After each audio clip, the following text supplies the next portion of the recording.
Well, welcome to a new Harry's Farm video. It's just 10 days since I did the last report and we're all getting ready for drilling, and then we've had just a mad time getting all the wheat in, rolled, pre-emergent sprays and all sorts of things going on in the last day, because the weather went crazy. If you're in the south of the UK, you'll know how warm it suddenly was last weekend. Poor Scotland was drowning, but we had this 24-25 degrees down here, just unheard of in October. And as a farmer, like every other farmer around me and the whole of southern England, all the arable farmers said, let's get drilling. So a lot of wheat went in, wheat and barley went in. And this is drilled. So this is actually the first field we did. We started drilling on the 7th of October this year, and we're all done by the 11th. So we had slightly stop-start, just getting land prepped.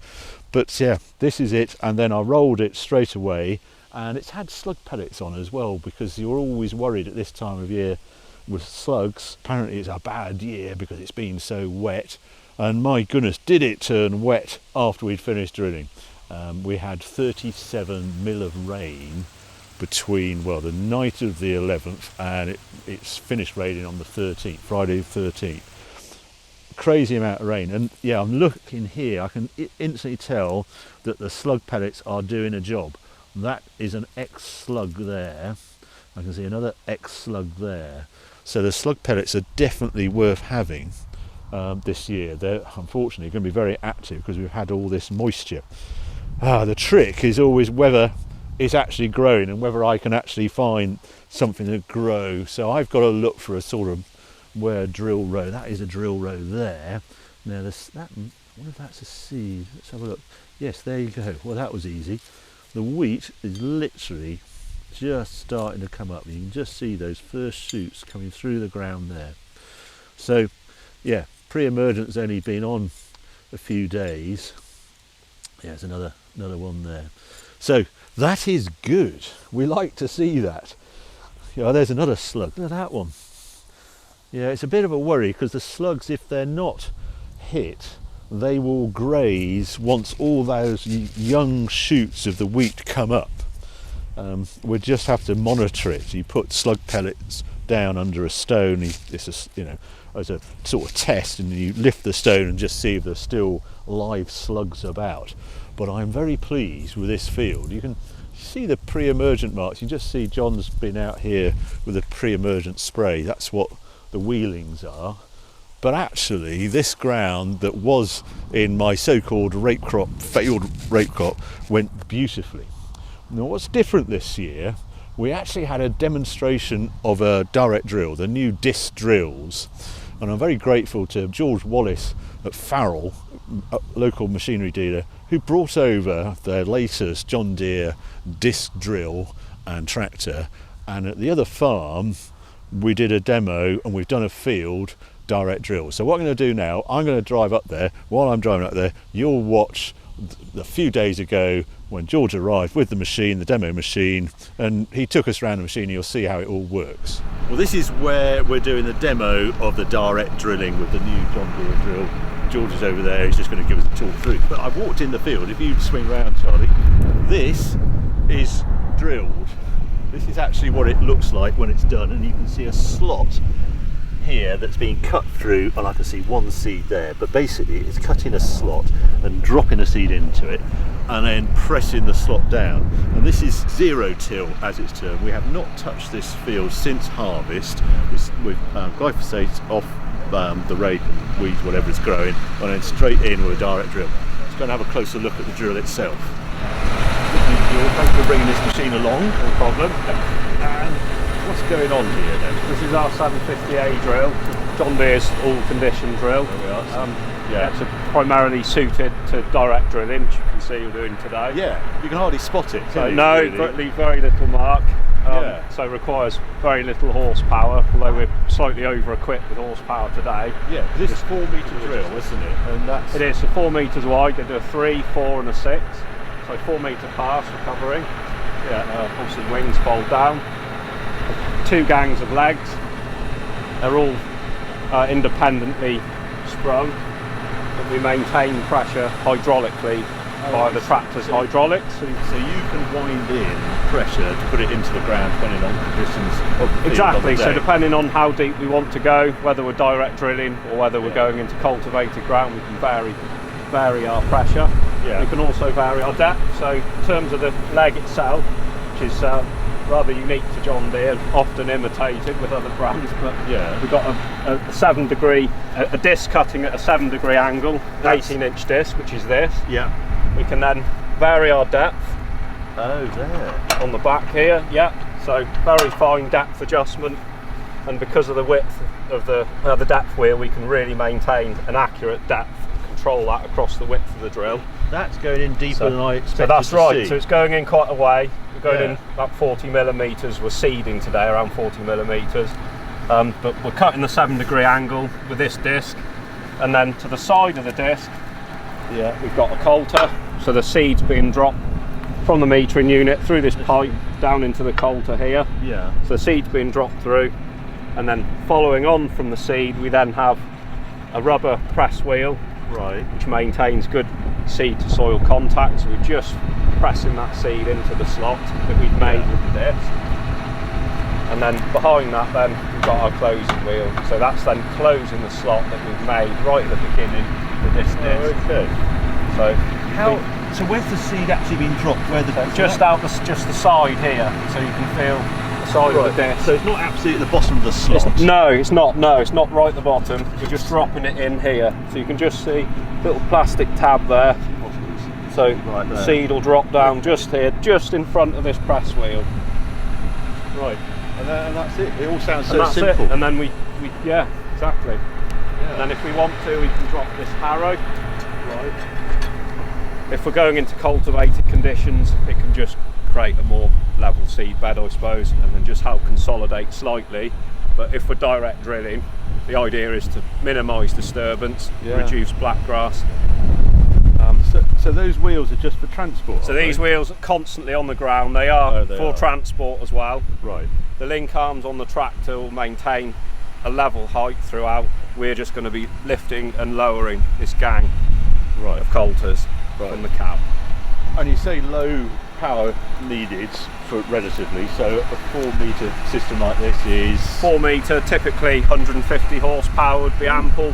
We've got too much today. Right. 6 metre model around 200 horsepower. Right. God, so I could pull a 4 metre drill with my 150 Puma. Exactly, yeah, you'd be fine. Oh. And how much am I going to spend on it though? You've gone quiet. I could say, but I'll leave that for the sales department. Right. Is it over 100? No, So not quite. Is it over 50? Yes. It's over 50. Yeah, so between we're 50 and 100. So right, that's quite a big gap. Probably so I'll go halfway in for between the about two 70, there for a something 4 like metre that. drill. Yeah, Wow. exactly. Yeah. Controlled via isobus from the cab. So all our Right. controls for the drill are displayed in the control That's right. screen This for is the a new tractor. way of doing it. We ought Which to have is- a quick look at the display actually. Yeah. Do that as well. Do you need to build in weight to get it into the ground? But generally we don't have problems getting it into the Right. ground. We have a Right. lot of weight from the hopper sat above, Yeah. heavy chassis frame. The central chassis frame's the same regardless of whether we're 3, 4 or 6 metres. We Right. just add the wings. Brilliant. So the concept's the same. Good. The legs are renowned world over. You know, they're used in other countries as well, so it's well developed concept. Yeah. I can imagine that you want dry conditions. Just look, if we'd cultivated and it's damp today, I'm guessing that you've got to- Exactly, so- yeah, that's the issue, isn't it? I Yeah, that's suppose. always be the sort of eventual limiting factor. Yeah. But we run now the new series wheel, so this was updated. Yeah. We run spoke wheels to allow material out, Oh, I see. which gives us a slightly bigger operating window. Yeah. Can we have a quick look in the cab? Yeah, See of what it course. looks like. Yep. You can see that all the drill controls are displayed on the terminal.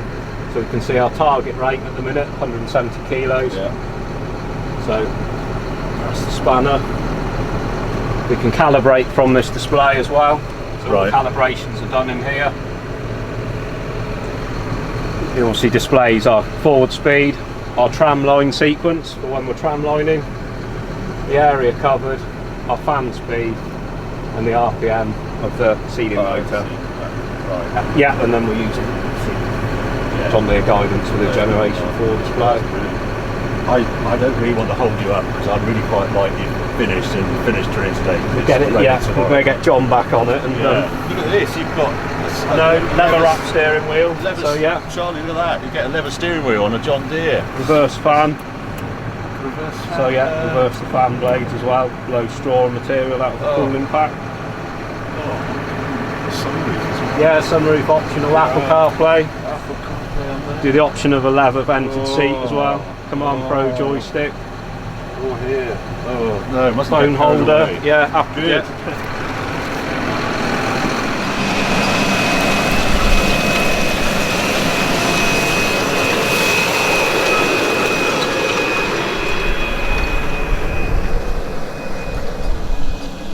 It's quite impressive that, seeing it in action.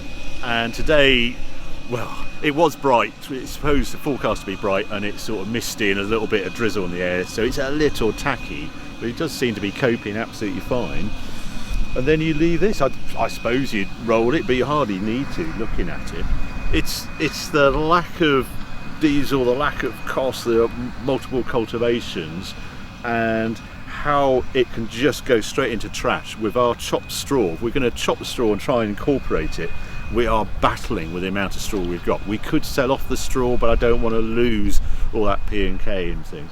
So yeah, that's why we're looking at this drill, and I think going forward it's probably a very good option. So this is the same field where that demo took place, and we're exactly 7 days since this was drilled, this direct drill in here. Came in here afterwards, a couple of days after, to do the rolls. You just want to swing round. There are my rolls. Unfortunately, they're there because they're broken. The actual main ram broke on it, and I can't fold them up. I can't do anything. I can only reverse with it. Otherwise, the ram hits the ground. So this field, I only actually rolled round the outside, and I went halfway up one run there. So not only is it direct drilled, it's unrolled. So where we're going to have a look. I also came in here, I did put slug pellets on as well here. If you want to look, here's a slug pellet there, because I'm keen to know how this gets on. It's a real game changer, this type of way of putting crops in, this direct drill, because you come into this field, it has not been disturbed at all. All we've done is glyphosate after harvest, and that's why it's this colour and there's sort of trash on top, and gone in with it. But it does leave a slot. You can sort of see where that disc drill has gone up here. If you look here and look up there, it's quite obvious where the slot is, and that happens when it's just a little bit of higher clay content or something. It has pressed it down, but I'm intrigued whether that means slugs will move along that like a motorway. It's just a few days away from actually coming up. There's another one there, you can just see there if I just dig that one out. There we are, there it is. So yeah, been a week, it's only just pushing its shoot up. You can just see it there. There we go, that's the stage it's at. So look at the length of root it's already put down. That tells me that there's a very friable soil under the seed, and there you go. It does the roots down first, and then the shoot goes for the top the surface, and that will be a few days before that comes through. So that's what's happened here, and why we're trying this is particularly after wheat. If I go to the next field, just because there's so much you have to incorporate, we're going to actually not bale the straw and incorporate it back in the soil to sort of add to the organic matter in the soil.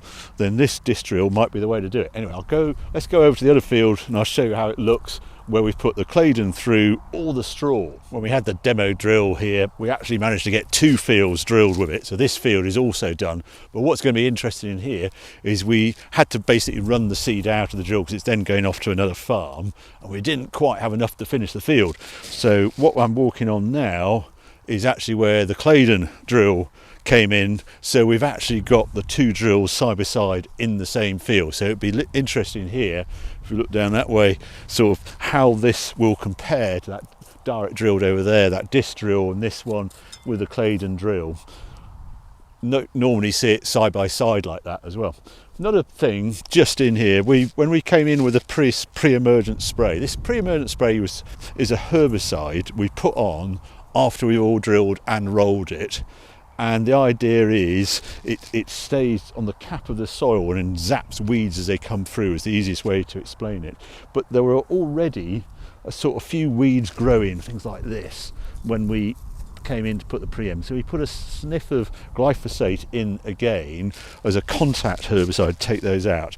And I mentioned glyphosate in the last video, and there was lots of interesting comments, and it seems the particular use of glyphosate people get concerned about is when we're putting it in wheat, when it's coming up to harvest and we get rid of some grass weeds by putting glyphosate in it.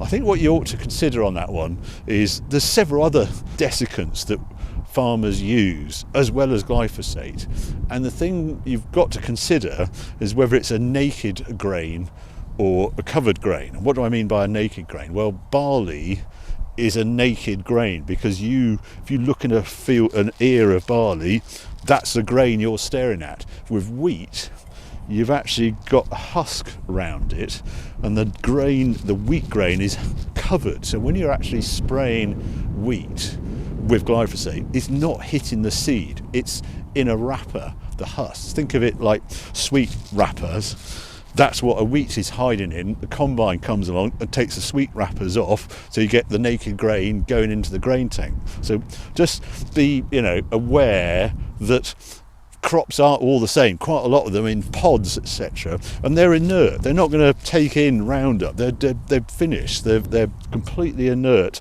by the time you're putting that in, because it's only a week or so before harvest. The grain has ceased. It's just drying out in the sun. Anyway, in here, this field, this was done conventionally. So this is a second wheat, and we use the Claydon drill as we've always used.